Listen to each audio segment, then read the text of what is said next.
The boy suddenly realized his boss might be a robot, because he repeated the same words every day. 相変わらず精が出るね。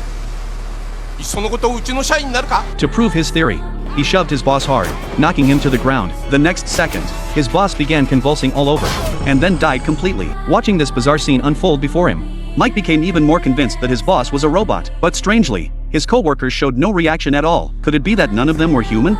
Mike was so scared he took off running, but just as he reached his front door, a repairman walked out. Right after that, his mother appeared out of nowhere. The boy froze in shock. He frantically asked his father what was going on. 母さんならパートだ。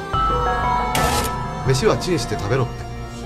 Mike suddenly sensed something was wrong. He rushed out the door in a panic, and just happened to run into the repairman as he was leaving. Looking at the logo on the van, Mike suddenly remembered that his mother's arm had the exact same mark. He ran as fast as he could, desperate to uncover the truth. But the van was already long gone. Disheartened, Mike found his girlfriend, but after hearing his story, she remained completely calm. She said, "Who cares if they're robots? As long as it doesn't affect our work and ensures society runs smoothly. What does it matter?" Hearing this, Mike was a bit dumbfounded. Just then, he was astonished to discover that his girlfriend's injured right hand had healed instantly. He couldn't believe what he was seeing. He roughly shoved his girlfriend to the ground once more.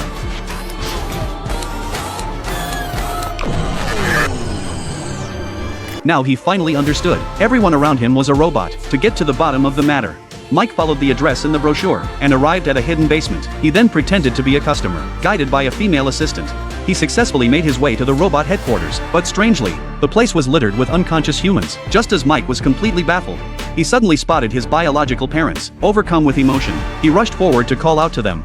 But the customer service representative immediately stopped him and said sternly that they were experiencing their second lives. She then showed Mike the world inside his parents' minds. In their dreams, his mother had become a socialite, living a life of luxury every day, while his father had fulfilled his childhood dream and become a superhero saving the world. But Mike simply couldn't accept it, that his parents had heartlessly abandoned him just to escape reality. He frantically shook the hibernation pod, trying to wake them up, but this action attracted the attention of the Utopia CEO. In order to make Mike understand the beauty of the dream, John prepared to forcibly inject him with a serum. At this critical moment, his girlfriend suddenly stepped forward. It turned out she hadn't entered the hibernation pod yet. Seeing Mike's determination, she suddenly came to her senses, so they decided to return to the real world to fulfill each other's dreams. Soon they built a new family, and Mike became a comic artist just as he'd hoped. Just as he was celebrating his decision not to choose Utopia, the very next second, ここがユートピアなのよ。 Mike jolted awake from his dream. It turned out that everything that had just happened was an illusion. Seeing this, John began to mock Mike relentlessly. Enraged, Mike grabbed a steel pipe and attacked him. To everyone's surprise, John was also a robot. It turned out he felt that life in reality was too slow, so he had fulfilled his dreams within the illusion. Mike was deeply puzzled by this. Why, knowing it was fake, did so many people still choose to lose themselves in it?